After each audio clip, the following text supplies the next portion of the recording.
broadcasting on the DVC to all points unknown. If you're within the sound of my voice, you're listening to Welcome Home Podcast on the DVC.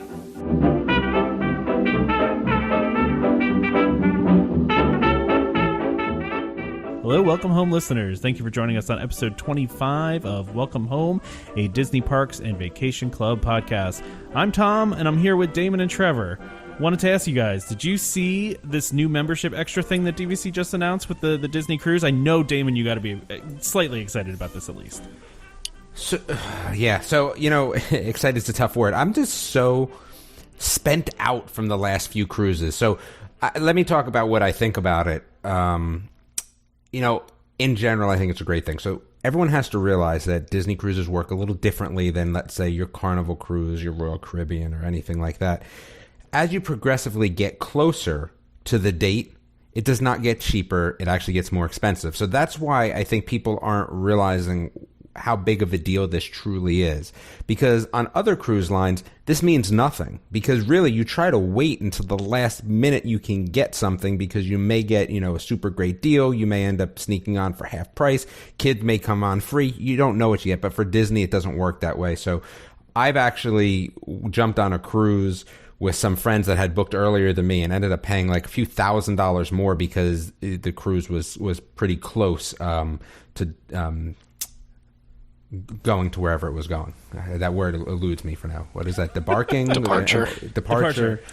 Wait, embarking? I don't know. Whatever it is. But anyway, so I think this is a good thing. I think that's the other. That's the way I think when you come back. Yeah.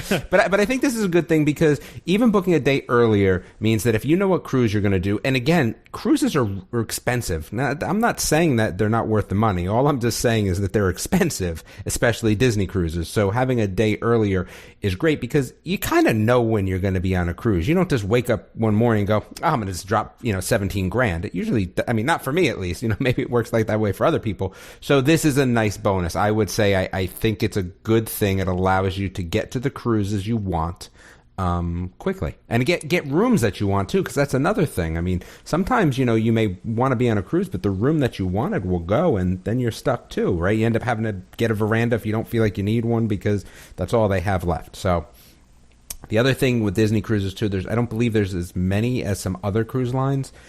So you really have to be dialed in to where you want to go, when you want to go. And again, that limits the amount of cruises. So having this benefit, I think, is big. I think it's a good thing.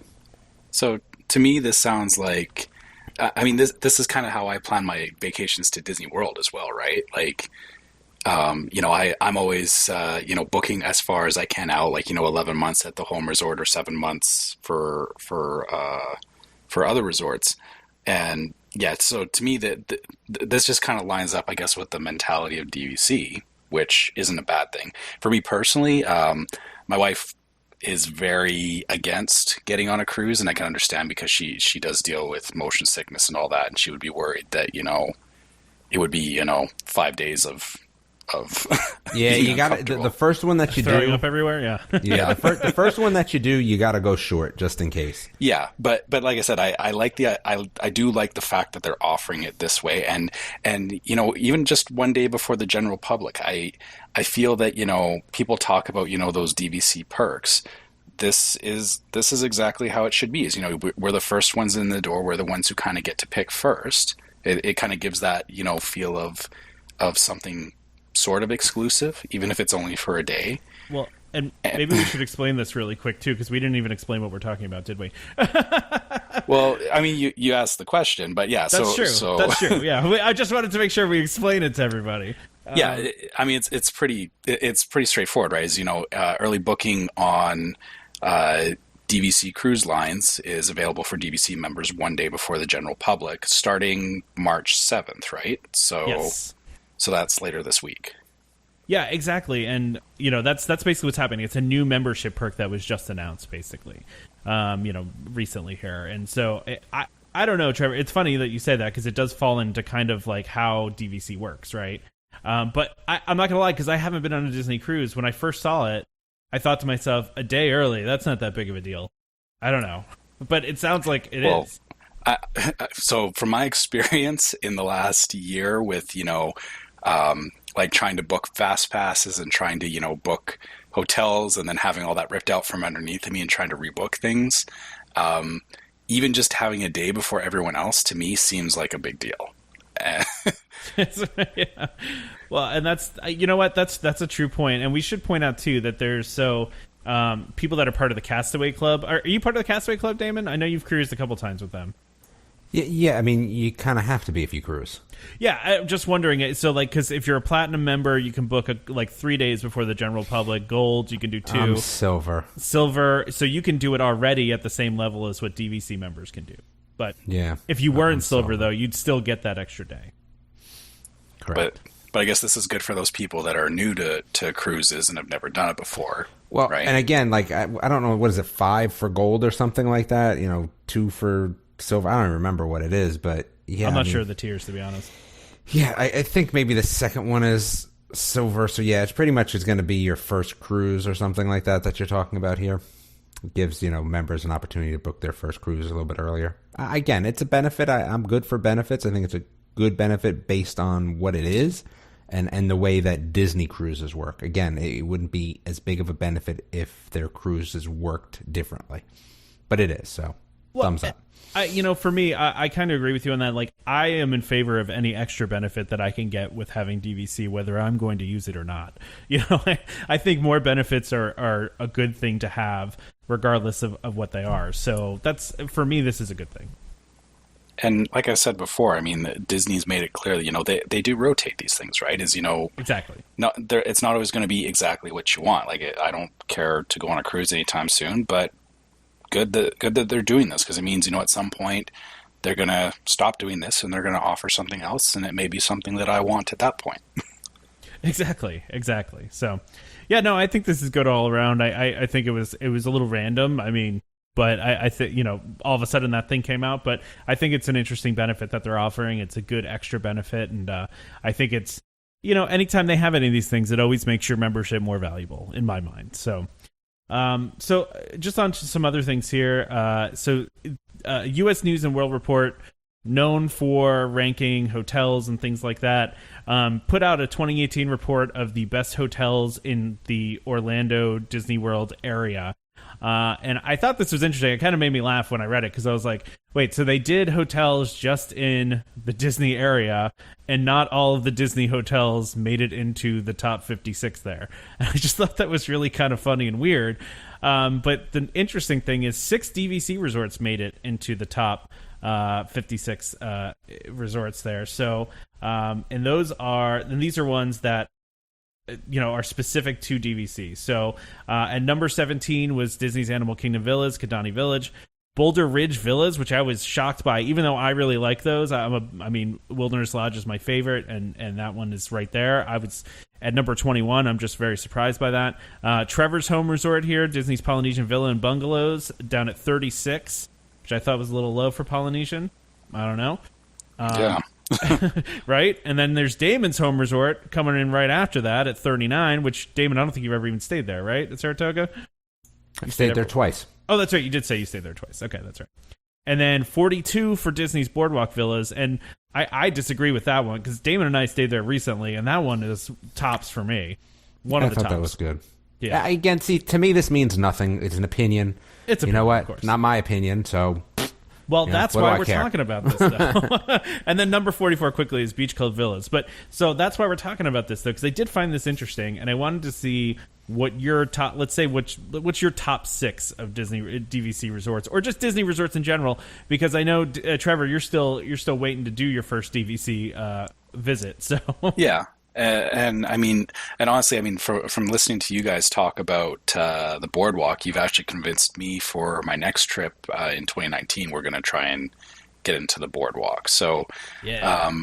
For me, it's I want to say Poly is the top, because it is my home resort and it's really close to Magic Kingdom and all that. So I know Contemporary and the Grand Floridian are there. I don't think I would ever stay at the Grand Floridian. It's just not. It's not my speed. Yeah.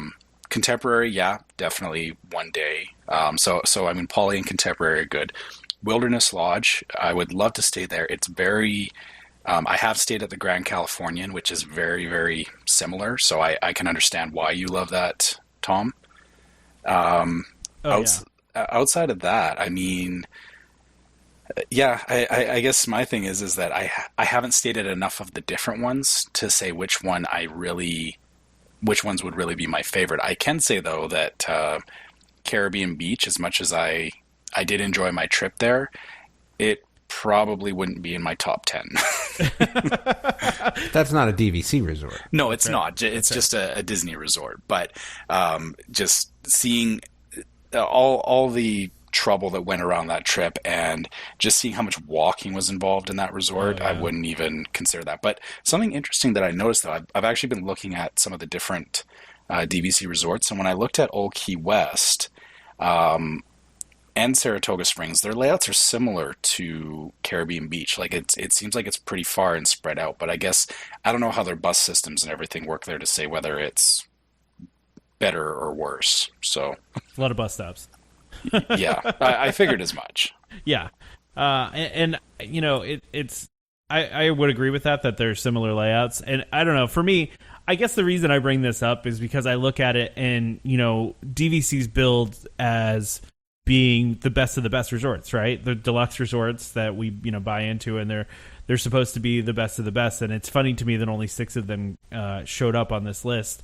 You know, when there's so many other ones that are out there. My home resort didn't even end up on the list. Bay Lake's not even there. Yeah, but think about it like this, right? You know, Bay Lake, I could see why Bay Lake's not there, because what we're talking about is pulling Disney out of the equation, right? The parks are out of the equation. True. Do I think that that's true. Any of those places are better than some of the Marriotts in Orlando or the Gaylord Palms, which I've stayed at? Kicks the crap out of all of these places, I'm sorry to say, because, you know, you're not talking about the parks, right? When you add into the parks or even the busing or anything like that, but that's not what we're talking about. And again, there are a lot nicer hotels in the area, so it doesn't surprise me at all. Again, have you guys stayed anywhere else? I've stayed at a bunch of different places, so that's why I ask. Where's the one with the ducks? There's what is that? The one that has the duck walk? That one's really nice. I guess. Yeah. Actually, my kids got to do that because I knew somebody that worked there. Hold on, now you're gonna make me Google it. I have no idea. The Peabody. Yeah, the Peabody Orlando. That's a great hotel. Like I said, Gaylord Palms, phenomenal hotel and great food and a lot to do. The pool kicks butt. Let's see. Over at Universal, if I was to say the Royal Pacific, probably nicer than any of the hotels that Disney has, especially pool-wise, I think. Again, it's taking out Disney, it becomes a little different. So sure. Well, you've stayed at a lot of the different resorts, Damon. What are your like top couple ones that you would say? Man, they're all kind of the same to me, excluding food. I mean, to be absolutely honest with you, it's more of a preference of what food I like. I think each one brings a little something different to the table. I mean, Boardwalk obviously has the Boardwalk, and that's cool to be able to walk on the Boardwalk, have the games and things like that. But I mean, you know, you bring me over to, you know, Wilderness Lodge, and they have the campfire and, you know, the marshmallows. Like, each one has a little something different. Saratoga, it's nice to have the 2 pools. And, you know, the DVC location, Polynesian was nice just for the food. Like, again, I don't know if I would rank them, rate them, excluding food, and I don't know if that's necessarily anything but a personal preference, so I like them all pretty much the same. So theme doesn't necessarily matter to you as much. Theme doesn't matter to me. It's more, like I said, Animal location, Kingdom. I guess, yeah. No, not even that, because I'm going everywhere anyway. Animal Kingdom, like I said, I'll be staying there again. I like Animal Kingdom as a resort. I just don't like the food. So it's tough for me. I mean, do I penalize them because of my personal taste? I can't, right? So that's where it becomes a little bit more difficult. But I think everyone brings a little something different to the table. But I will say I don't think any of them are Gaylord Palms level, which is really nice. Makes total sense, right? And I mean, you also got to put it in context, too, that, you know, I assume Gaylord Palms it's not a resort or like a tourist type hotel. It kind of is. I mean, it's a very ritzy, high-end hotel. There's one in Texas, the Grand Opry, right? It's a top-line hotel. Okay, so I guess a little bit different target audience than even the DVC or Disney hotels, right? Yeah, I guess so. I mean, it is part of that, you know, Florida family resorts sort of, you know, if you kind of look at it like that, like I said, I think that's kind of what we're shooting for here is those family-friendly resorts. The thing that a lot of these places have is instead of having, let's just say, one water slide, they almost have like water parks in these resorts where, again, like you're saying that, okay, well, Disney has water parks, but they're not in the hotel. It makes it difficult to really compare them. That's interesting. Well, there's also the Four Seasons too, is on Disney property too. Which I don't think that was number one on the list. It might have been. Maybe it was the Gaylord one, but I know Four Seasons was top on there too. But I want to see where actually the Gaylord Palms does end up. Do they have the whole? They do have the whole list on the website I sent you. Okay. It's at the bottom if you click on the. Oh wait, it's the top. How many? Well, it has the top 56 if you look at all of them. So Four Seasons is number one on the list.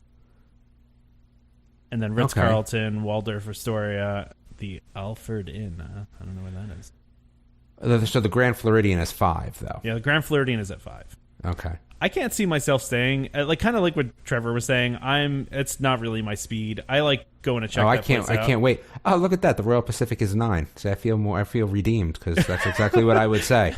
I thought that's a very, very nice hotel. I like that a lot. Sure, yeah. And it's got the famous. It's Emeralds is on in there as well. Which I think is nice. Yeah. That's really nice.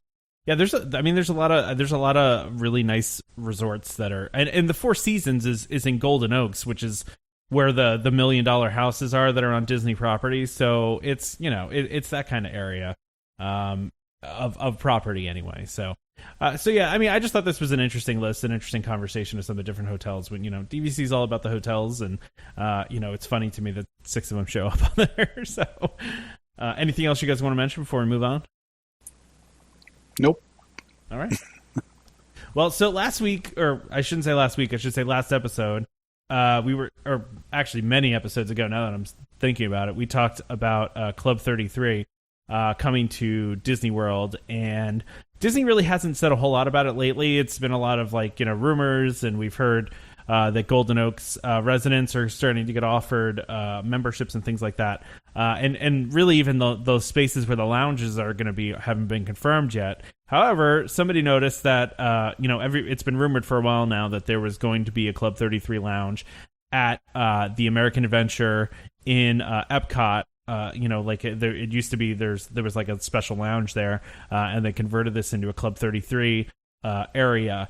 Disney hasn't confirmed this yet, but there's a picture out there basically of a little inconspicuous doorbell and Magic Band scanner, oddly enough, for the back door where you would get into this lounge area. So I don't know. It's not confirmed by Disney yet, but it seems kind of confirmed by Disney. So wanted to bring that up, and I'm interested. Why do you think that they haven't talked about this more? I would think they'd be announcing things.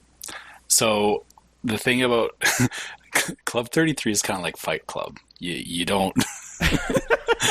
Wait, are we going to get in trouble for talking about this, Trevor? Maybe. I don't know. I might get dragged off into a back room somewhere. But I mean, that's kind of the thing about Club 33 is if you've ever seen it in Disneyland, is that it is stuffed in a back corner, or rather the entrance is in a back corner. So they want to make it inconspicuous so that it's not, a bunch of people standing around looking at it or whatever. It's meant to be, a kind of a private retreat within the Disney property.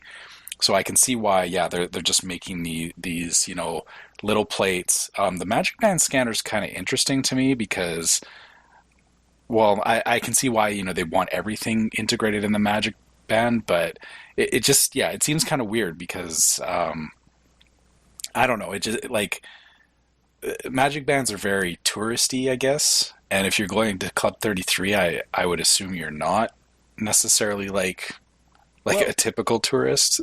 But I feel like theoretically it could not be a Magic Band. It could be like your Club 33 secret membership card with an RFID chip in it, which would be scan on there. Magic Band. Well, it would be, but I mean, you could make it a little classier, right? Or maybe you get like a special edition Magic Band for your Club 33 membership for the, $25,000 you pay just to sign up. You get a special edition Magic Band that gets you into Club 33. I don't know. I know.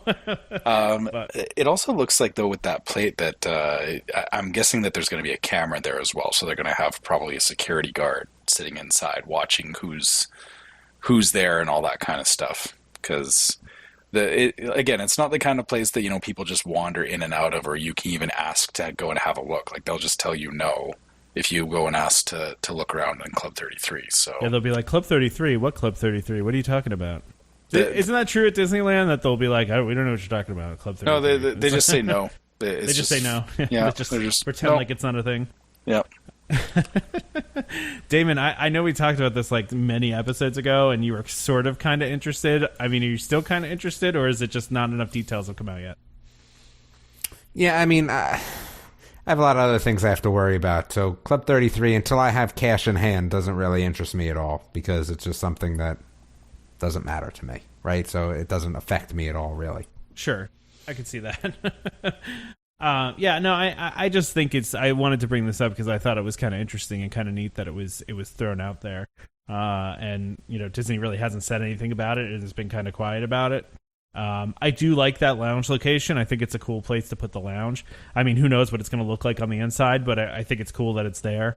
I like the location, although it is pretty much the furthest place from the entrance you can get in the park, from the main entrance anyway.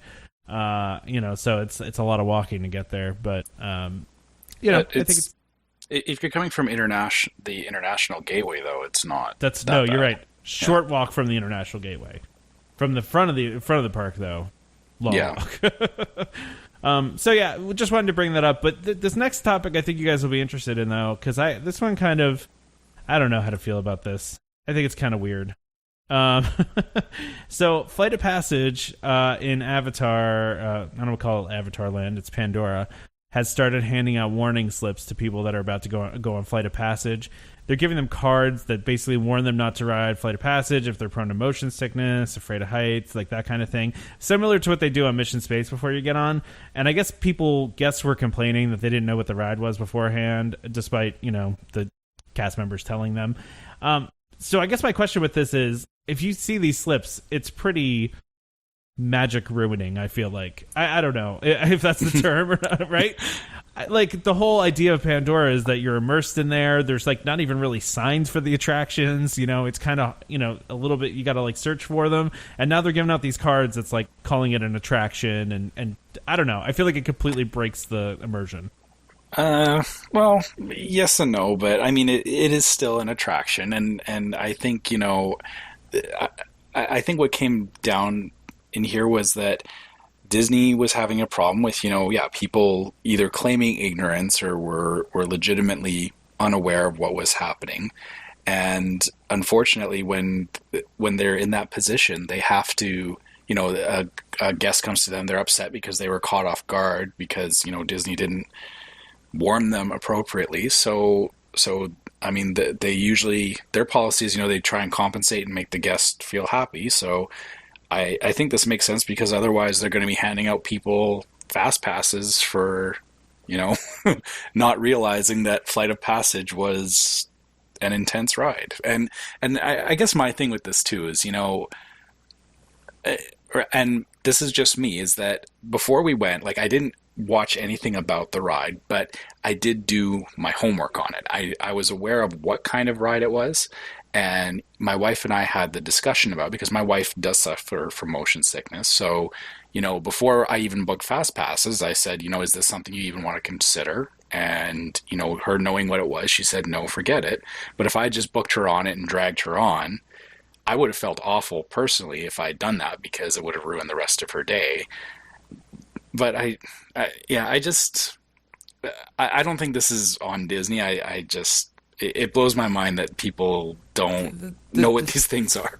Well, the thing is, I go on Dinosaur and there's big signs that tell me, hey, your kid might be scared. I don't understand why they have to hand anything out. That's so stupid. Like, Here's the thing. You know what, Tom? The 40,000 other people there break the immersion for me, so I'm not too worried about that. Yeah. That's a fair point. I mean, it's a fair point. So you know what you're getting into. Yeah, so the thing is, by giving out cards, I mean, I'm not like, Mr. Thump environmental, but man, that seems like an awful big of waste, right? I think they reuse them. I think that because you have to hand them back to a cast. Do you have to hand them back? But why even do that? Like, Dinosaur, I'm pretty well aware of what I'm getting into, right? This ride is dark and scary. Your kids may be scared. Okay, right? Like, I get it. Why not just have something that's different from the regular motion sickness ones, right? So, like, I think that's the problem that they're having, is that the differentiation between, let's say, Mine Ride or Thunder Mountain and this ride is not great enough to imbue those people with, the fear of motion sickness truly. And I think that's where I think the problem lies. I think handing out cards and stuff like that, man, just make the sign better, right? Make it different from the rest of your signs where you try to scare people, into what they should be doing. Like this, hey, listen, this is what this ride is going to be like. You might want to rethink that, right? Because, I mean, did it ruin it when I was like, oh, Dinosaur's going to be scary and there's going to be, lights in it? No, but it's right there on the sign, right? Like, exactly. I don't know. That's the way I feel. And to that point, the queue for Flights of Passage is so long. Like I'm thinking back now to give me the video, right? Yeah, isn't there a lot of things that show you the video, right? Like the Cali River Rapids, right? I pretty much feel like I rode the whole ride before I got on there. Well, exactly. Is that like I think even like Space Mountain, before you go into Space Mountain, or sorry, I'm thinking even Disneyland, is that they have a TV there. And it's running a constant thing saying, Space Mountain is a fast ride with sudden drops and turns and stuff. So, people know what it is. Through that whole queue where I think scares 90% Tom right off of the line. Yeah, I mean, it does its job, obviously. I've never been in the line, so I can't tell you. It couldn't have scared me off of it.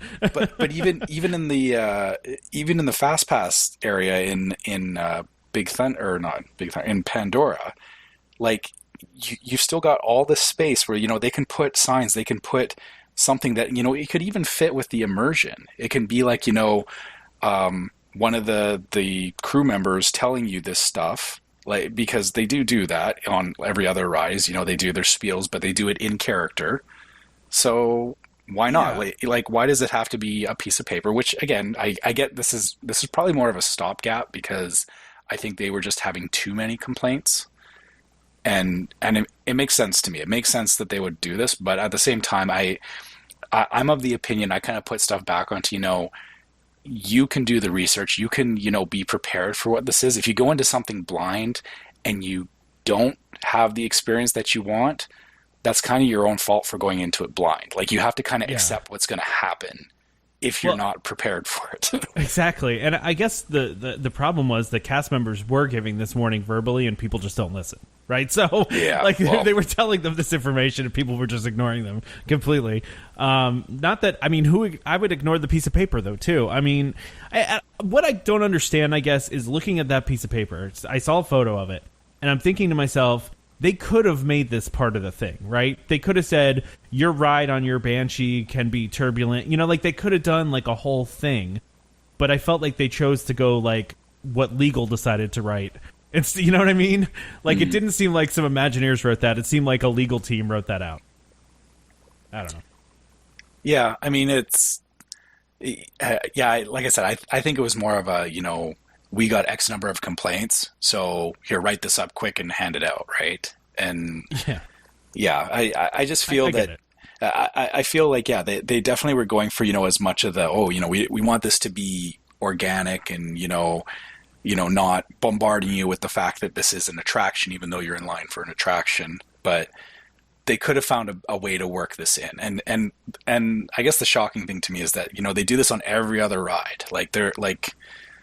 We're pretty good at figuring out, from the warning spiels and stuff, which rides my wife wants to go on and doesn't want to go on. So I don't understand why this one is so different. Well, you know what this kind of reminds me of? This reminds me of a ride that we've talked about many times on the show because many Disney fans, and I know, Damon, you've lamented the loss of this ride forever too, is Alien Encounter, right? So part of the reason why they got rid of Alien Encounter is because despite multiple warning signs that it was a scary ride for kids, despite several verbal warnings from the cast members that it was scary for kids, when kids came out crying later, and then when you went to guest relations and screamed at the guest relations people that you made my kid cry, you never told me this was going to happen. That's part of why they closed that, is because they had so many complaints about it. It's the same thing. It's like, no matter how many warnings you give to some people, they're just not going to listen. They're just going to still do it, and then they're going to blame Disney for it because they don't want to they don't want to take the blame for it themselves. It just reminds me of that. Well, okay. Well, so I'm going to take my opportunity then right now, because, obviously for all you folks out there that are listening to us right now, I'm hoping that, you listening to us, I'm going to say, listen to the cast members. Yeah. Because, they know what's going on. They know what's up. So listen to them. Tell your friends to listen to them as well. Because we shouldn't have to be handing out warning signs. Yeah, I always like to say, this is why we can't have nice things, and this is why we can't have nice things. Anyway. It's sad, but I understand it. Yeah, I get it too. I wish people would pay attention, research before. I mean, there's a multitude of places you can research these rides without even knowing what the ride is. You can find out, what the ride's like, and not have to even listen to the cast members when you get there if you just do basic research. But I understand not everybody does that. And I'm not one that's like, oh, we need total immersion, and like, when I'm in Pandora, I'm like, oh, I'm really in Pandora. Like, I'm not thinking that way. I feel like if you're going for full immersion, this kind of is, a little bit of a distraction from that. So anyway, we'll move on to other things here. Yeah. I just thought it's an interesting conversation, because it's really kind of one of the first times that Disney's tried to do total immersion, Harry Potter. And I haven't been to Harry Potter, and maybe Damon can shed some light on this. Do they do anything like that at Harry Potter Land, where there's like warnings like that, or is it total immersion? They don't, because I know Harry Potter they don't even sell Coke products, right? It's correct. No, I mean, if you really want to talk about immersion, I think that the Harry Potter lands definitely do a better job at it. But that being said, people came out of those rides not feeling well. I mean, I tell you, the Harry Potter ride, the original one, maybe I shouldn't have ridden it 4 times in a row in 10 minutes, but I didn't feel so hot after that, right? Well, so. But that was only because I was there when it opened, and there was all sorts of ride issues, and they were being nice by opening the park early. So, that, like I said, that but was you didn't go up to a cast member there and just start screaming at them because, how dare you let me ride that 4 times and get sick? Exactly, and I think that's kind of the point, right? Is that if you're, my kids went on Mission Space, right? I think one of them came out sick, right? He was kind of messed up for 3 hours. That's life, man. You keep it moving, and that's that. You learn not to do it next time. That's the way I'm looking at this too. Again, immersion is immersion, but just if you ride it and you don't feel well for the rest of the day, don't ever ride it again. There you go. You learned your lesson. All right, so I got a follow-up question to this now that I'm thinking about it. So we got Star Wars Land coming, or Galaxy's Edge. I should really start calling it Galaxy's Edge. But I don't want to call it that. Okay, we've got Star Wars Land coming. Yeah, Star Wars Land. Rebel. And they're telling us that this is going to be super immersive. Now, what happens when the Millennium Falcon ride has the same or worse, and they're forced to do the same thing? I don't think it's going to be, personally, but if it was, I'm going to tell you right now, people are going to ride it anyway. Mm-hmm. And I just don't think it's going to be like that, right? I think it's going to be, I don't know. You're in a cockpit. No, I don't even think it's going to be like that. I think, being in that cockpitty sort of feel, is a little different. I don't know though, right? Again, part of the problem has always been, at least for me too, is, at Star Tours, is it's not, it's not claustrophobic, but I don't know. I just don't feel like Millennium Falcon ride is going to be like that. But yeah, I mean, I get what you're saying. If it is, I don't know. I don't think that they're going to do that. I think that they're probably going to, and this is a shame, but I think they probably kind of pulled back because of Flight of Passage complaints, right? And I think that's the problem. Things like that stop progression of entertainment rides because they have to deal with something like this, right? And at the end of the day, really, I mean, we could be truthful about this. It's not about putting out good rides. It's about making money. It's unfortunate, but that's really what it is. So are they going to put together a ride like the Millennium Falcon where they're going to get those complaints and maybe lose out because people are going to be like, what do I want to go to Star Wars Land for? Too much money invested. So I don't think it's going to be as rough as those two personally, but we shall see. I guess, like I said, my whole thought is that, I mean, if they're putting out a Millennium Falcon ride, it's going to be, I am expecting at least something on the same level as Flight of Passage. And to that end, like, if I tell my wife that it's the same as Flight of Passage, she's going to flat out tell me, no, I'm not riding it. And that'll be sad because I would want her to experience it, but also I don't want to ruin her day because of it.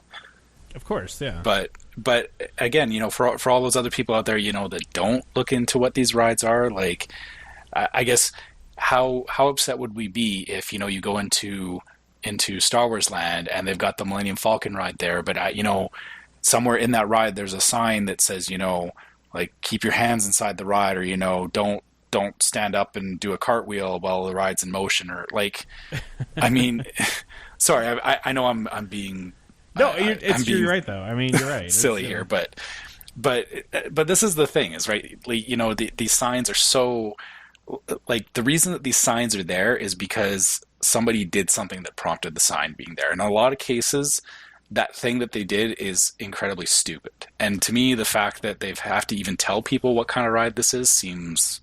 You know what there should be? Yeah. There should just be something like they have when you come to the park, right? So you got your fingerprint scanner. Cool, right? How about as you're going through the queue line, there's a little thing that pops up and says, hey, listen, this is to acknowledge that this ride is X, Y, and Z. Put your finger on it. Keep it moving. I'm okay with that, too. Yeah. Well, right? but Forget about also, this handing out these sign stuff, right? Like, yeah. Do that. To that end, though, like, they actually, put in the fine print on the bottom of your tickets when you buy your ticket about, you're responsible for yourself, and Disney is not but what this is an extra, like, hey, check yourself, right? Like, yeah, hey, like the you should verbal, check yourself, and here's the little line when you read the screen and go, oh, maybe this isn't for me. You just get off, right? Like, that's what it should be, because, like we all know, is that you sign a lot of things you don't know what they are, but if you're asking me to pull out a very small part of that and then check it, right, like fingerprint it to say I agree. That's, maybe something. So if Disney starts doing something like that, that's because I said it here, and they all listen. and they took your idea, obviously. The nice thing about that is, if they get that kind of acknowledgement where, you've consciously put your thumb on the thing and said, yeah, I'm cool with this. Exactly. Yeah, I'm okay with it. I think that's a great idea. I mean, I'm okay with that too. It all falls back on, you shouldn't have to tell somebody not to stand up on the people mover. You should, you shouldn't have to tell somebody to keep your arms inside the vehicle at all times. You shouldn't have to do that.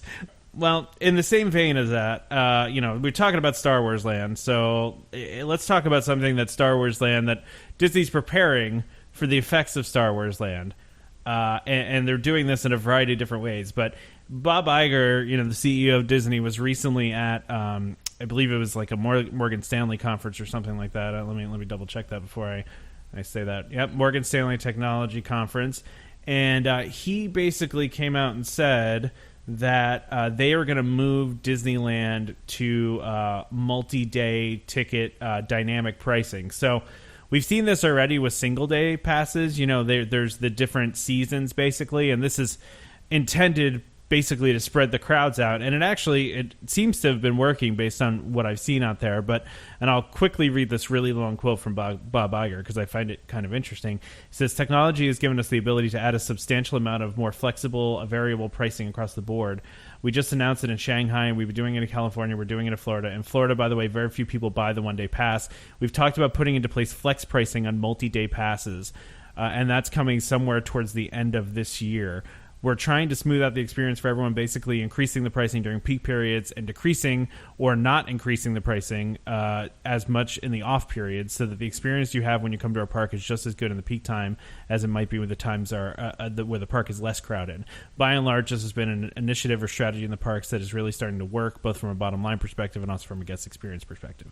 So I think this is interesting that he's talking about this now, because in my mind this is obviously in preparation for Star Wars Land, they're really going to have to, make sure the crowds are spread out as much as possible. Obviously, it's going to make them more money at the same time, so that's seems to be something that they want to do as well. But I don't know what you guys think about this. I feel like the multi-day tickets have really been shielded up until this point, and I kind of felt like it was only a matter of time before folks that buy more than 1 day of tickets were going to start getting price increases. Again, I wish prices went up more. I'm all of the mind, the higher prices go, the less crowds there are. So I'm okay with this, in general. I don't know. You're okay with prices going up. I mean, sure. It is basic economics 101, right? It's, supply and demand. And actually this is working. So this is not necessarily the worst thing in the world that they're doing this. I mean, it has been spreading crowds out further.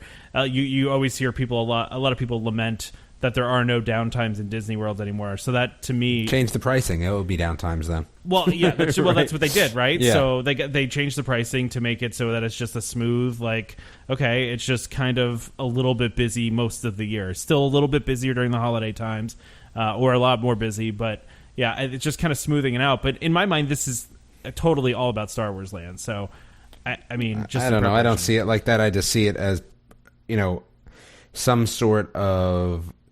dealing with the crowds, right? Because again, that's the problem that we've been seeing with Disney is that even like old schoolers, everyone's kind of like, hey, there is no downtime anymore. There is no time where I can go and it's not busy. I see it as more of a response to that. I mean, some of these pictures of the parks, I mean, it's crazy the amount of people that are there. So, well, and I guess the thing is that, so I do watch some vlogs where, there are days where it's quiet. I mean, it's not that the park is, reaching capacity every single day, or that the parks are reaching capacity every single day. There is quiet times, but you're right, it's not as much as it used to be. The other thing, too, is that look at how Pandora opening went last year. It was absolutely bonkers. And even when I went, it was 3 months after it opened, and they still had a line of people going out of Pandora, Animal Kingdom. Yeah, yeah, just to get on the one ride. They are trying to control this, and I think that's what they're trying to do. Is they're trying to. This is that next level of crowd control where they're saying, if you really want to come in the summer, you're gonna pay to come in the summer, and I mean, the people that really want to be there are going to be there. The rest of us, we can wait until it quiets down and the price comes down and all that kind of stuff. But again, timing right now, you've got Pandora that's still kind of hot at the moment. You've got Toy Story Land that's coming up in June this year. And then you've got Star Wars Land coming next year. And then whatever else after that, all the Epcot stuff, and Tron, and they do need to do something. This is where they do need to do something, because if they don't put those limitations in place, you're just going to have more and more people coming for different reasons. Because if you look at the spread of things, Pandora, I don't think anybody really cared about Avatar that much, as a franchise, or at least not right now. I know that there's new movies coming, but they just wanted to go see the new land. But then Toy Story has its own following. So, there's going to be people that really want to get into the Toy Story stuff. Then there's going to be Star Wars, which, again, is going to have its own stuff. Outside of that, you've also got Guardians of the Galaxy. You've got, all the other stuff they're doing in Epcot. So you're going to have all these people wanting to be at the parks for different reasons. And so they need some way to kind of say, you need to decide if this is really what you want to do. And if it is what you want to do, you'll pay us for it. Because, again, it still comes down to money. They'll get their money.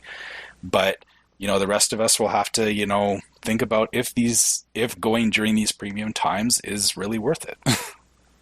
Well, that's what they want. They want to shape behavior, right? So they want you to go, oh, gosh, I don't want to go during June. That's a lot of money. And I mean, maybe they'll even, when Star Wars Land's open, they'll just have that jack through the roof on that month, right? Maybe the multi-day tickets for that month will just be more expensive than everything else, and you'll pay a major premium to be there right at the beginning. I don't know. I'm just guessing. I just think it's interesting that they're going to the strategy. I mean, it makes total sense, and it's something they have to do, especially at Disneyland, where it is just a nightmare all the time there, pretty much, right? Well, I mean, the thing is you also got to keep in mind too is although Disney World has local traffic, Disneyland is different in that it's literally right in the middle of a metropolitan area. It's not its own city like how Disney World is. And the footprint of Disneyland is way smaller too. So you've got a whole bunch of locals that want to use the park on top of all the tourists that are coming from everywhere. So yeah, they needed to do something because like I've seen that place when it's really busy, and like Disney World is a lot bigger and can handle a lot more people. Disneyland is just, yeah. It's crazy. Different situation. At least some of this stuff at Disney World will be spread out.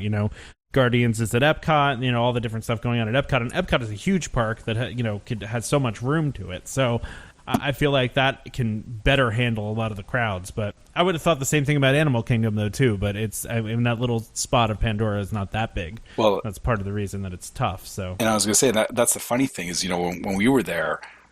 Pandora was, absolutely packed. Like walking around there, it was difficult to get around even if you weren't in line for the ride. Just there was a lot of people. But then as soon as you left that area, the rest of the park was actually relatively quiet. And that was the day, like I got on Expedition Everest like 4 or 5 times because there wasn't actually that many people in the park or in the rest of the park. They were all over in that one little land. They were all at Pandora. Yeah. Yeah, actually, I think I've randomly looked at wait times sometimes. I don't know if you guys do that, but I do that sometimes. Oh, yeah. I just pop up the app and I look at wait times and think it's funny to look at certain things. And I've noticed that like the other Animal Kingdom wait times, it's like walk on basically for dinosaur. It's like you just walk on to Dinosaur, Everest, or whatever if you want to, even the Safari, because everybody's at Pandora. So I don't know. I thought that was interesting, but I want to keep us moving here. Unless there's anything else you want to say, Trevor or Damon, before we go. Nope. To the next thing. So it was announced recently, basically, that Disney will be. For some of you that don't know this, and we kind of talked about this a little bit on the last podcast because there were some announcements about Disneyland Paris. Disney recently took over pretty much complete ownership of that park. It used to be a joint venture, but Disneyland Paris has struggled pretty hard. I think struggles the most of all the Disney parks, and I think Disney just kind of got tired of it and was like, we need to take this thing over and really, invest some money into it. So they announced a multi-year €2 billion euro expansion at Disneyland Paris, Walt Disney Studio Park, which if I remember correctly, and I've never been there, but I think it's considered kind of the worst Disney park of all the Disney parks in the world. And someone can email me if I'm wrong about that. Maybe you love Walt Disney Studio Park and, email me, whatever. From everything I've heard, it is the worst Disney park that's out there. And so they've announced this huge investment. They're going to build their own Star Wars land there, which from the concept art does not look as big as the other Star Wars lands. And I don't know if it's going to have the same rides or different things. But what I found interesting is that they're going to put a Frozen land there and they're going to do a Marvel land. And so why I think this is interesting and why I wanted to bring it up is because could you see this as a model for future lands in Disney World? Like Hollywood Studios, maybe more, because Hollywood Studios, Walt Disney Studio Park is kind of the Paris version of Hollywood Studios, sort of. I'm just wondering, do we see a Frozen land at some point at Disney World? Do we see a Marvel land if Disney can eventually get those rights away from Universal? Is this kind of almost a test of what it could be in Disney World? So I don't know. Do you want to see a Frozen land, or are we tired of Frozen at this point? I don't want to see it. So I guess my thing is that, okay, Star Wars is Star Wars. Star Wars is kind of that anomaly in that it's grown into something so big, it kind of transcends just, the franchise. Like everybody kind of enjoys it. Frozen seems like a very niche thing to me at this point. Like it's not for everybody, and to have a whole land dedicated around it. But again, this is all speaking from, talking with people locally and all that. And it may be different over in Europe. I don't know what is actually popular over there and what things have stuck. So maybe it makes more sense over there. But focusing an entire land around a single franchise, and actually as I'm saying this, I realize that they've already done this in California, so I guess there's no reason why not. But because like I look at Cars Land and Bugs Life and all that, and they have their own areas, but I don't know. I mean, I guess it's because, you know, Cars, I like Cars. I do like Cars as a franchise, so Cars Land is nice. I enjoy it a lot. Frozen is not. I'm done with Frozen. I don't see myself, you know, being excited about that. The third one, Marvel. Marvel makes a ton of sense to me because Marvel is not just one thing, right? It's, you know, all of that whole universe of Marvel. So there's a ton of stuff there they can do with it, and it'll appeal to everybody that likes Marvel, which again, it's kind of on that same level as Star Wars, right? Like it's a larger audience and following. It's a similar audience almost. Yeah. So yeah, I guess of the three, you know, I just don't see why they picked Frozen. I don't know. Maybe Frozen's super popular in Europe. I don't know, but I do have to say, looking at the concept art for it, and there's not a lot of detail on the concept art. The Frozen thing does look kind of cool. It looks like they have a big mountain. And I don't know if it looks like it's frozen. Yeah, like there's frozen water on there. Yeah, I know. As soon as I said that, I was like, that's a dumb comment. Captain Obvious, thank you. Yeah. I'm so good at these puns. But you know, it looks like they have a castle, and then it also looks like they have a part that's like the mountain. I don't know. They haven't really talked that much about the attractions that are going to be at these, besides the whole rock and roller coaster turning into Iron Man roller coaster thing. But outside of that, we don't really know what's going to be there. I just thought this was interesting, and you know, sometimes they choose to keep these things in one place, and sometimes they, you know, like Star Wars Land, where they're throwing Star Wars Land everywhere. You know, except for like Shanghai, because I think I've read that Star Wars is not that popular in China for some reason, or Japan. I don't know. Anyway, I could be wrong about that, but I don't know. Damon, you want a Frozen Land? I mean, I think it's fine. You know, the second movie's coming out. The movie's done well. I think the second one's going to do amazing. So it makes sense from the standpoint of just numbers. I mean, I think so too. Like, I think a lot of times when we get like, all these IPs are making their way into the parks, I get the thought behind that, but at the same time, I like the original attractions, but they're also putting these IPs in there that are also original stories that are things that they came up with and they're doing. So I don't know. I get the IP issue, why people don't like that they're invading everywhere, but I mean, Inside Out's a pretty original movie. If they make that into a ride, I feel like it's still kind of an original thing, right? I don't know. Yeah, well, and I mean, on the subject of the whole IP thing, it's, you know, people feel offended because, you know, they're cashing in on these movies, but they've been doing that since the beginning, because Sleeping Beauty's castle was, you know, the only difference was that they built the castle before the movie came out, hoping that the movie would do well. Now they're doing it the other way around, where, you know, if a movie does well, then it warrants, you know, an attraction about it, which in my mind totally makes sense. So yeah, me too. They just need to do less of the IPs that I don't like and more of the ones that I do like. Personalized Disney, yeah. Oh man, you know, that's hard to do though. I will say the Frozen show they have at Hollywood Studios is really good. We enjoy going to it. It's funny and silly, and I don't know. But I'm kind of frozened out too. I mean, but like Damon said, the new movie's coming out. It makes sense, you know. What is that, this year or next year? I think it's next. I don't remember. I don't remember either. Disney has so many movies coming out this year. It's hard to keep track of all of them. So yeah. Hey, and 2019. Oh, is it 2019? Yep. Well, and Avengers got moved up a week too. So the biggest disappointment I have about, you know, I'm super excited to have a baby. Don't get me wrong, but my wife's due date is right around when Avengers is coming out, and I was like, man, I'm not going to get to see Avengers like at all. It's not going to happen for me. Yeah. Truth is, yeah, when you have kids, you'll. Dude, that's why you have to have a home theater in your house, and then you don't have those problems anymore. But if I had access to it, you know, like day one, then yeah, that'd be great. But I mean, it's all going to get ruined for me by the time I see it. No, I mean, you just, you know, don't talk to anybody. I didn't see Star Wars till like 4 weeks later, and not one thing got ruined because I just avoided everything. That's actually true. I haven't seen Black Panther yet, and I have not. No one's ruined anything for me about that movie. So, all right, fair enough. I'll just have to be careful.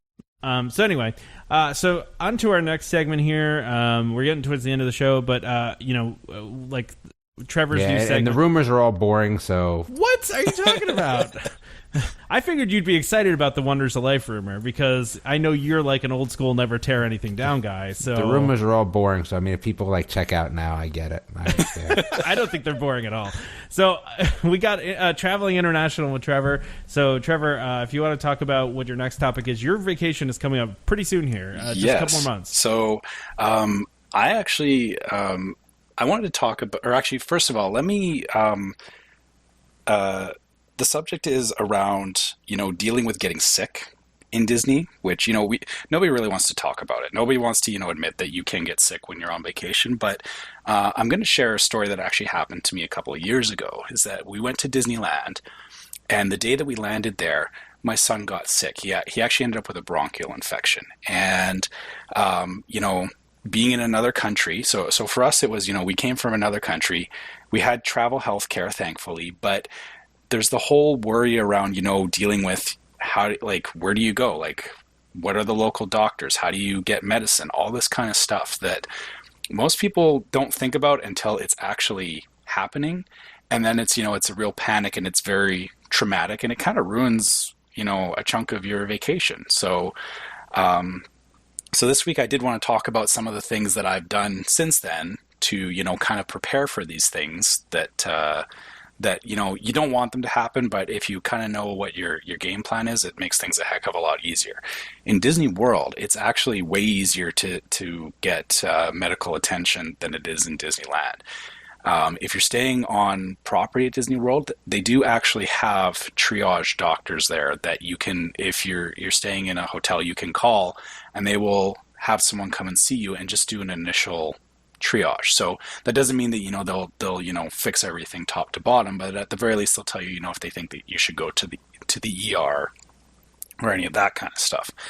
And also there is a lot of hospitals very close to Disney World.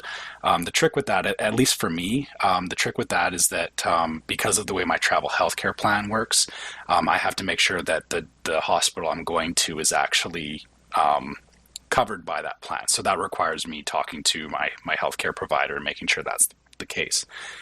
The other thing, though, that, and I wish that I had something like this when I was in Disneyland, because I ended up having about 3 or 4 cab trips to and from the pharmacy to getting the right medicine was a little difficult, because you guys, again, coming from Canada, we have certain names for things and all that, and, trying to get the medicine that I needed was sometimes a little bit difficult.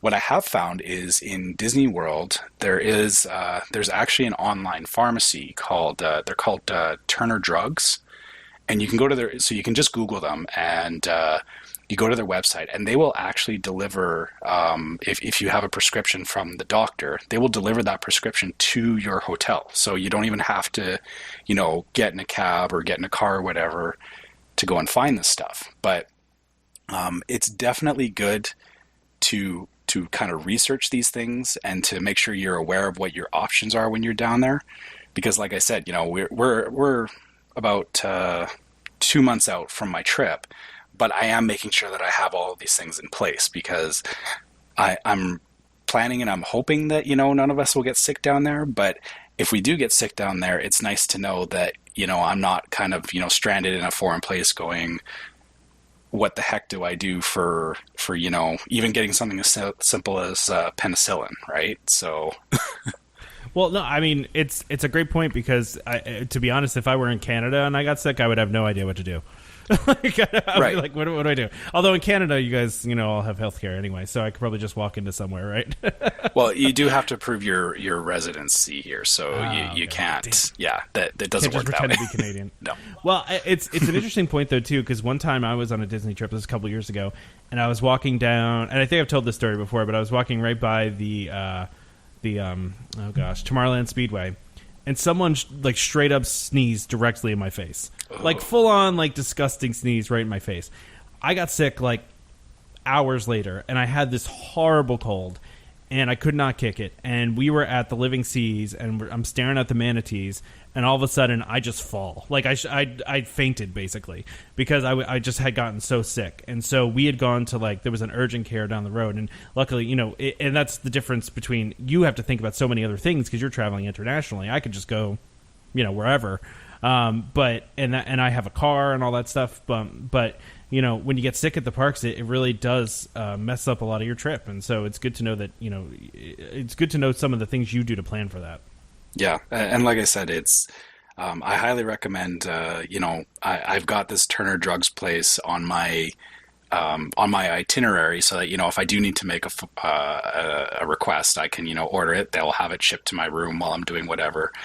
Same thing is, now that I know that I can talk to, someone at Disney, so I looked into this, and yeah, what it is if you're sick, you actually just call up to the front desk and you say, I've got somebody in my room that's sick, and they will try and arrange to have a doctor come and see you. I mean, it's not, I don't know what the speed is on it, but a lot of people have said, that they're usually very quick, and, they try and help you as best they can, but just keep in mind that they do have limitations as well. So they're not gonna solve all of your problems, but at least you can start somewhere, and they can help you, figure out where to go next.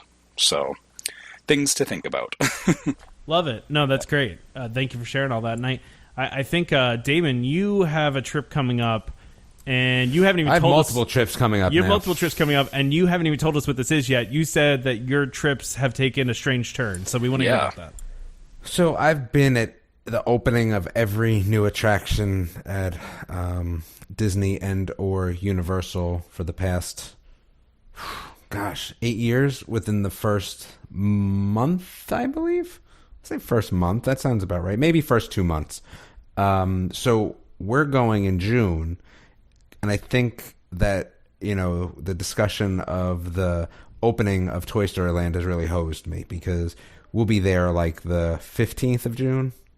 And, with Toy Story opening the 30th of June, that's actually put a damper on things, because I wasn't planning on going back. But now we're going back in August because of that. So because I love of your that, commitment to this, though. I'm impressed. Yeah, I have to be at every opening again. And even June June to August, it kind of hurts me a little bit because it seems like it's almost too long. But, is what it is. So what we kind of decided is that, hey, you know what? If we're going to go in June and August, well, now all of a sudden it makes sense to go annual pass, which we had never done before. But again, I think the problem that I have is that I had no true understanding of the Gold Pass, because it's kind of hard to find on their site, right? It's not one of the first things. So I think what happened was when my friend ended up doing a annual pass, I think that was about 1.5 years ago when we ended up going, because we knew we were doing that and the cruise, and they were going to go for a few days to Disney around the cruise, and we decided not to. I looked at the price difference between the Platinum Pass and regular tickets and was like, oh, this is crazy. There's no point of me trying to do this. It's a lot of extra money. But when I actually ended up looking at the price for the Gold Pass in comparison to what I would spend there just in June, it's only $600 more. When you factor in things like Photo Pass and that, it's only $600 more for me. And I said to myself, well, that makes a lot of sense. Then why would I not do that? So we're going to go back in August. And then what we decided was, hey, we really want to go and see the Christmas decorations, because that is something we've never done. So if we have an annual pass, we can go in December also. For whatever reason, I've ended up with a lot of points because we go in the same schedule as my friends, but we bought DVC before them. So when we bought it was at the time where, because of the prior use year and things like that, we kind of doubled up points in the beginning. And what they ended up getting was, instead of the doubled up points, is they ended up doing a cruise, which is why they're one cruise ahead of us, which is why I have to take a short cruise just to catch up to them on, the Castaway level. So that's also in the works, but that's, a different discussion altogether. But anyway, so that being said, is that I was unaware of this Gold Pass, which seems rather silly that I wasn't. But, when I went to price it, I was like, for $600. So we're going to try to do December as well. Now, what's interesting, though, is it looks like our August trip will then be our first trip where there will be, just food money coming out of pocket. That tickets and lodging will be paid for with points an annual pass, which I think we're all excited about. So that was really good. So let's see. So we're staying at Animal Kingdom. What's the crappy Animal Kingdom one with the bus that's separate? Kidani? Yeah, so we were originally booked there, but, I waitlisted Jumbo House, and you know how it works with me. Mm-hmm. So, I just waitlisted it and got it, right? So it took... Of course you did. It took a little longer than I thought, though. So, again, it probably took, 3 weeks, which I'm sure people are going to be like, yeah, so what? But, so we ended up getting that, so that was fine. I don't know where we're going to go in August. The part of the plan is that we're trying to keep it as cheap as possible point-wise. So I think we may end up at oh gosh, what is that one? Old Key West. Yeah, I think we'll end up at Old Key just for the points. Yeah, but the Old Key and Saratoga are the cheapest, pretty much. Yeah, so again, I've already been to Saratoga, so I'm starting to make my rounds. So I think we may end up doing Old Key. The only thing is that, we're going to go in August right before the numbers change, which kind of stinks because, my birthday is in August, and we're going to go for my birthday again like we did last year. But, I think with the your numbers... special gold birthday pin? Exactly. I have my one from last year. So, when you actually use it only on one day, they allow you to, keep it for the next use year. So it's a permanent thing. It's not one that you have to get every time you go. So I'll be there for my birthday as well. And then, December, I don't know when we'll go, but we'll definitely go. And I think a lot of this also has to do, the way this trip is kind of working out, which has been kind of nice, is that since we're moving again, we'll be without a house at this time. So it will allow us to kind of do some more trips as well. So that's kind of our game plan. I couldn't miss Toy Story. That was the first movie me and my wife went to on our first date. So kind of holds a special place. So I think that that will be interesting to go to, even though the roller coaster looks dumb, and the rides look dumb, but I think it will still be interesting to go to. Again, it's part of just having to be there when things open. I think it's funny though, because this happened to me too when I bought an annual pass. It was like, well, it doesn't make sense not to go another time because our tickets are paid for. All we'd have to pay for is food and to get there. Yeah, and that's kind of how our May trip came about too. Is that we knew we were buying the annual pass for September, and so we only had to pay for flight and food. And just as a quick thing, I think what I figured out is that for the Gold Pass, for it to make sense, you have to do, I believe it's at least an 8-day trip. So if you stay more than 8 days in a year, then the Gold Pass makes sense. But think about it like this, though, Trevor, right? So while I understand your number, right, we have to put the caveat around it. If I took single-day pass trips, yes, you're right. It would be different. You're right. And that's what came in for us into play was, all right, well, if I do 3 vacations, right, if they were all 8 days makes a lot different than if they were 2 days, 1 day, 7 days. And, I was just surprised that the price difference was not as much as I thought. Again, I was in Platinum Pass land, and I think that's what kind of messed me up. Yeah, and also for those that are wondering, the Gold Pass is only available to DVC and Florida residents, and it does include the memory maker, so you get all the PhotoPass photos, but it does not include the water parks. So water parks is actually a separate ticket price. Yeah, and it's not an add-on or anything, unfortunately. But that's okay, because the people that we go with are not water park people, and I think the only thing there that's new that we haven't been to 8 million times is was it Miss Something Falls? Misadventure Falls. Is it Misfortune Falls? It's Misadventure. They didn't go with Fortune because there was some thing. Well, that's a League of Legends character, actually. Something anyway. like that. But it was all right. We went on it. It was like any other family tube ride. And that's the thing. We our plan is, because again we're one of our things that is kind of on our bucket list is Universal Halloween. Okay, so it's a little bit of a different level than Busch Gardens, which is where we normally go to. But we go to the Busch Gardens in Virginia because it's close. So anyway, it's kind of been on our list of things we want to accomplish. So I think what I'd like to do, which again my wife is not happy about this, is I would like the next water park I go to. I want to go to Volcano Bay. I mean, that's kind of on my list of places to kind of hit up. So what we may try to do is, because we'll be on Disney on the Gold Pass, we're really not going to be spending a ton of money in August, and it will be my birthday, is that, usually I get what I want on my birthday, is we may hit Volcano Bay up. There you go. So sounds like a good plan. Yeah, so we'll see how that goes. So you're going 3 times this year, is what you're saying to me. That's what I heard. Yeah. So that will be well worth it. I think the December trip it's just in the beginning planning stages. Like Trevor said, we'll have already utilized our gold pass enough. So it really, we're building a house, so it's going to depend on when our house is finished.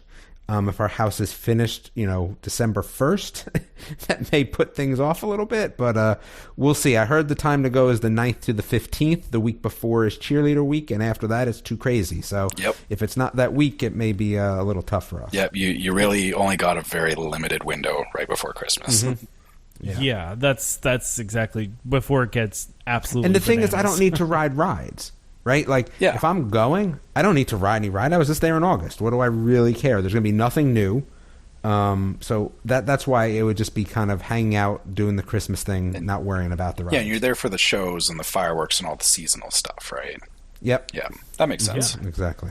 Yeah, I mean, just going around looking at the Christmas decorations and all the different holiday stuff is worth it just for going then. I mean, it's amazing all the stuff they do there. So yeah. Well, that's awesome. That sounds like you got quite the year planned.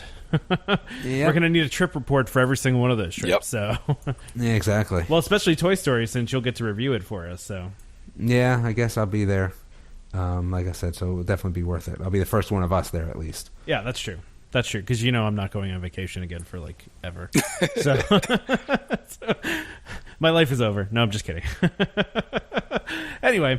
So thank you, guys, for giving us those updates. I mean, it sounds like a lot of good stuff. Between the two of you guys, you're going 4 times this year, so I'm jealous. But that's really cool.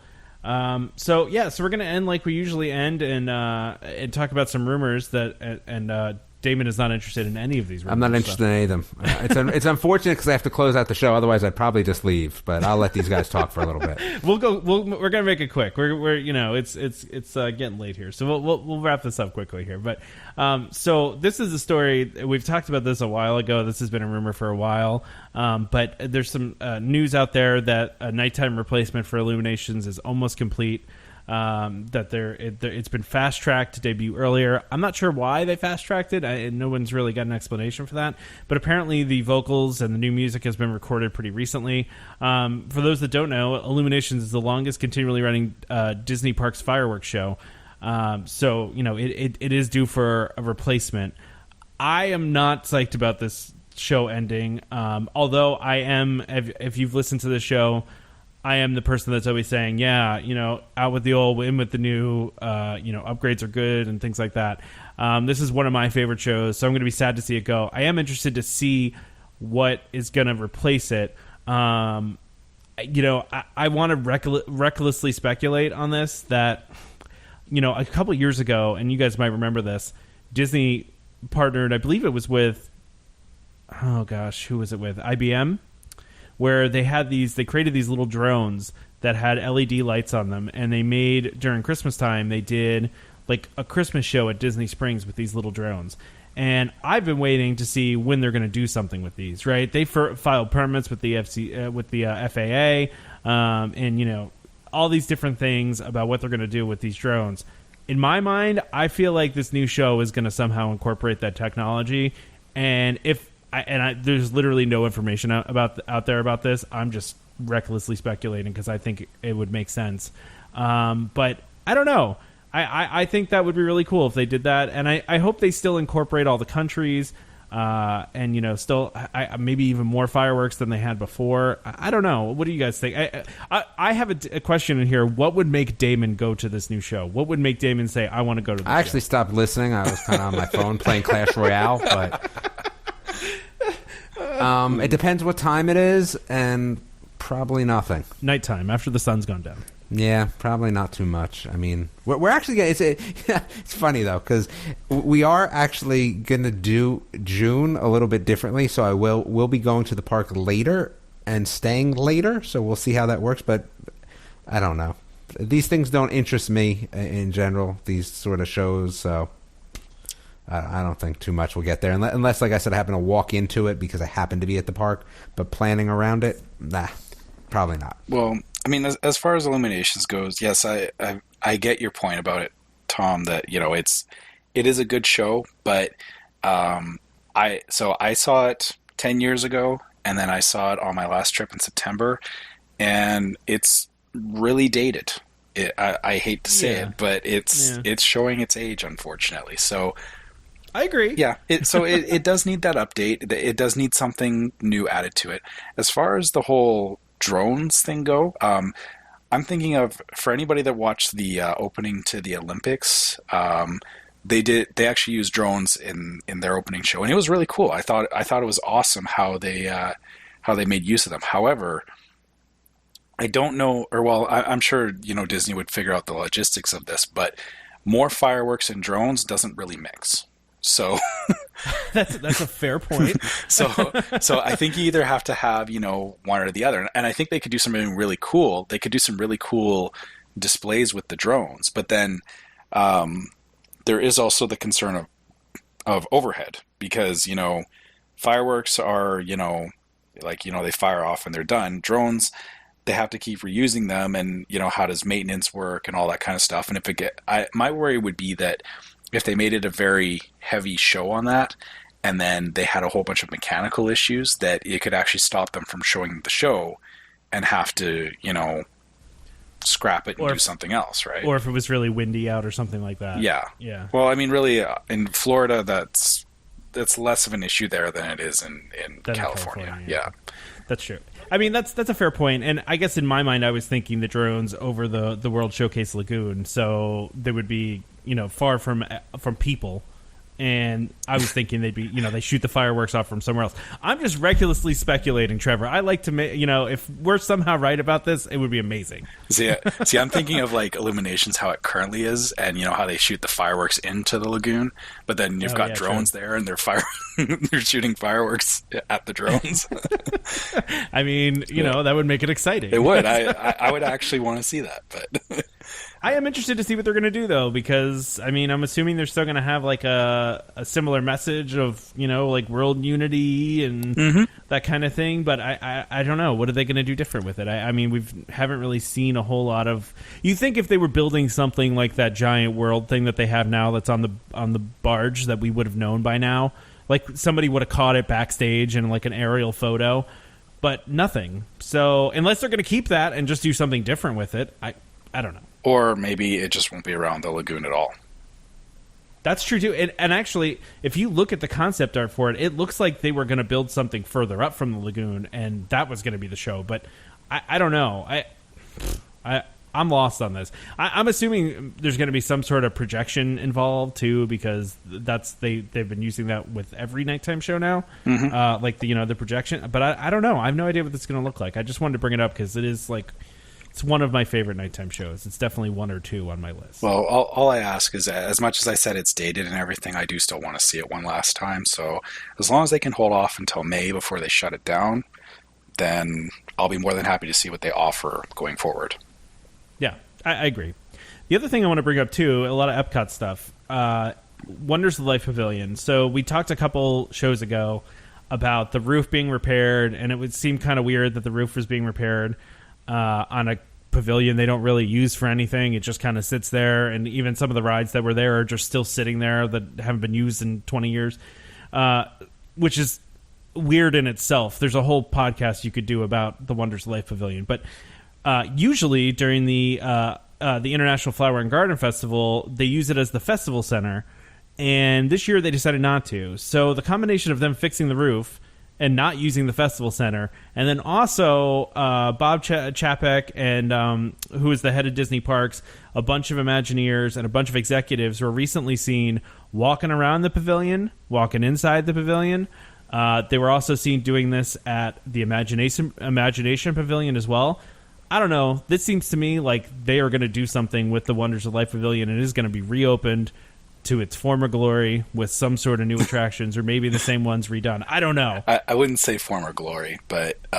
What do you mean? That was an amazing pavilion. Yeah, but I don't know. I can't see them, just reopening it and saying, here you go, it's back. Because, I mean, nostalgia will kick in, but it's not gonna...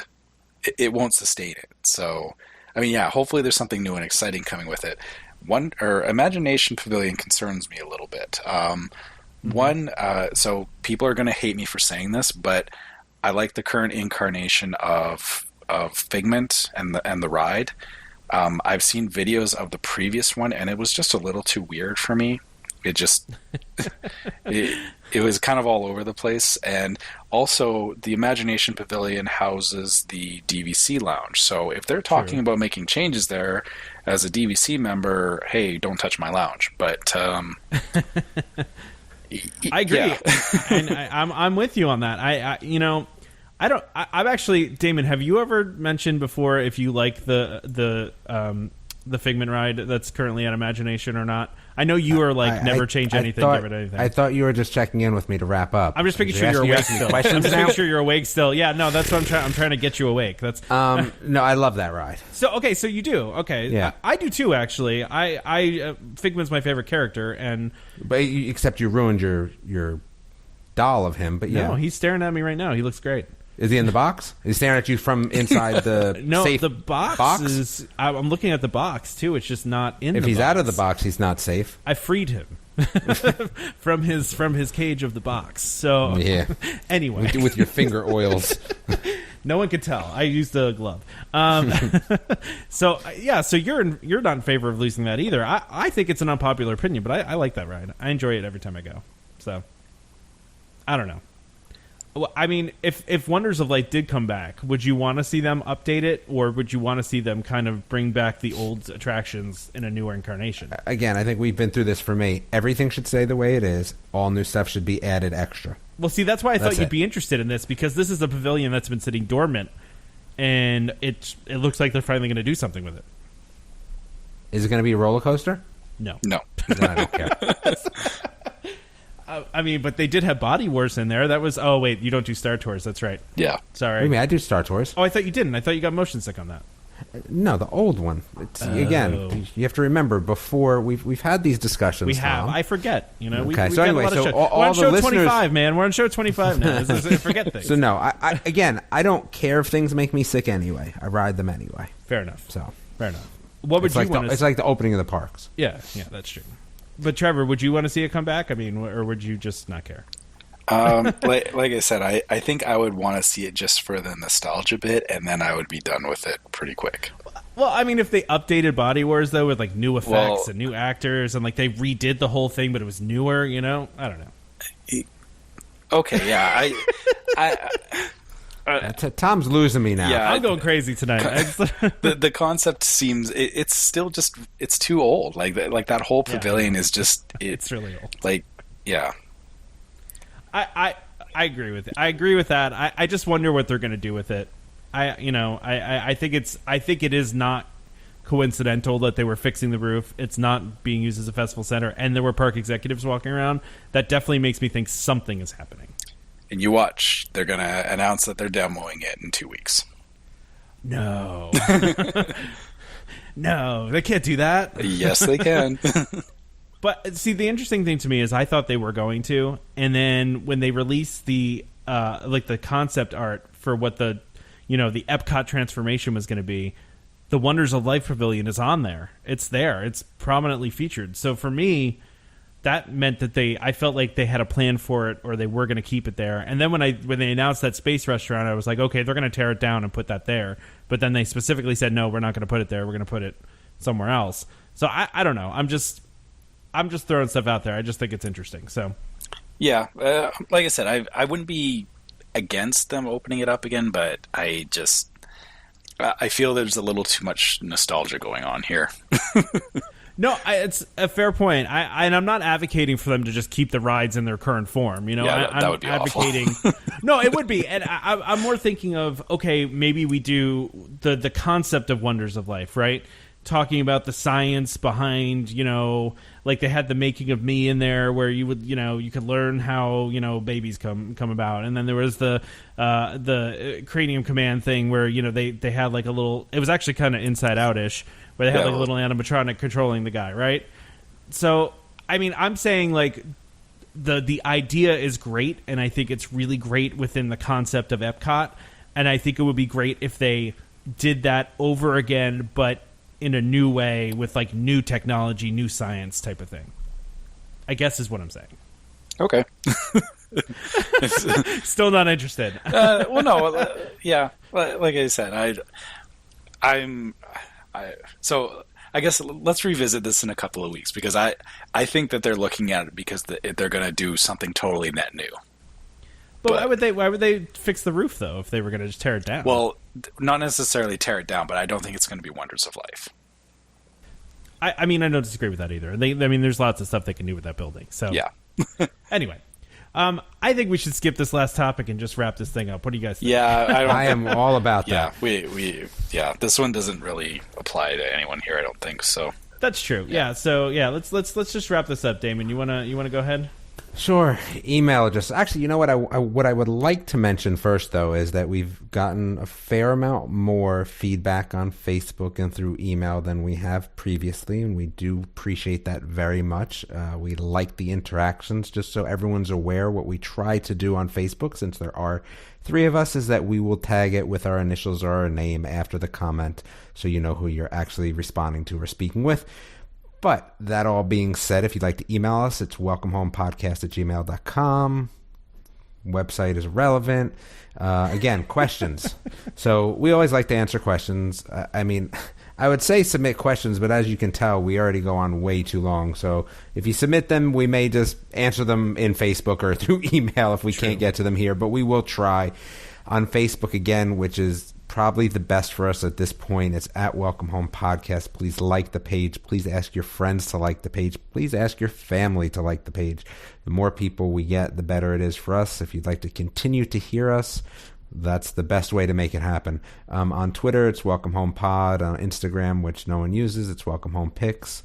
I just can't wrap my head around Instagram. I'm sorry, everybody. I wish I could. I think we're all too old to understand Instagram. I don't mind Twitter, and I know Twitter's not the way to be anymore, but Instagram's tough for me to wrap my head around. Anyway. I really want to try and use it on my trip, but I feel I'll probably fail horribly again. But and the problem is that even if you use it on your trip, people aren't going to subscribe to our Instagram for twice a year. True. But anyway, all that being said, give us reviews on iTunes. That helps us, or any other service you use. Again, the more people we can get to listen to the show, the better for us. And I will hand it over to Tom. Yeah, and thanks, Damon. And don't forget to subscribe to Welcome Home Podcast so you can be reminded every time we release a new episode. It's really great when we release an episode on a Monday and you get a little pop-up thing on You don't have to listen to the ones that don't have me on them either, just so you know. Actually, I don't know if you know this, but our last episode, one of our most listened to episodes of all time. So yeah, we hope they come back, though. That's the only thing. They were like, oh, no, Damon? We're going to download this more. No, we've gotten several emails from people missing Damon from last week. So yeah, welcome back. So anyway, wait, do I get to say why I'm not there? So listen, so now I'm going to actually just mess up Tom's closing altogether. So because of my son and his swimming, there may be another episode without me. Don't worry, I'm not going anywhere. I'll be back. So not to worry, everybody. That's right. And when I have my baby in a few months here, you'll probably have some Damon Trevor shows too, which will be fun. So, or Damon and someone else shows. Who knows? Anyway, so yeah, subscribe to the show so you can get alerted every time we have a new episode coming out. Like I said, we do every other Monday. So usually when you wake up in the morning, you have it ready there for you for your commute in the morning. You can find our podcast on iTunes, Google Play Music, TuneIn, Stitcher, just about any podcast app you can find out there. Just a reminder to our listeners, Welcome Home Podcast is for entertainment only. We are not employed by the Walt Disney Company, and as such, any opinion we express on the show is our own, especially when I'm making wild, crazy ideas about rumors, about what's going to replace shows and things like that. Those are, just our thoughts and our opinions. We do not work for Walt Disney. So if you have questions, legitimate questions, talk to your DVC representative, talk to your cast member, call Disney directly, go on their website. Not that we can't answer these things, but, we do our very best to answer things correctly. And if you want the for sure answer, definitely talk to Disney. You can find me on PrinceCharmingVacations.com for all your Disney vacation planning needs. And Damon... Wow, so again, stay tuned for some new stuff, but you can find me currently on bsckids.com. Great. Join us next time. More Disney parks discussion. Of course, more DVC talk. We hope to see y'all real soon. This is Skipper Albert Awol, the voice the Jungle, signing off from Welcome Home Podcast on the DVC. We do a huddle when we hit a chair. How she can cuddle is no man's affair. I looked around from pole to pole, found her in a sugar bowl.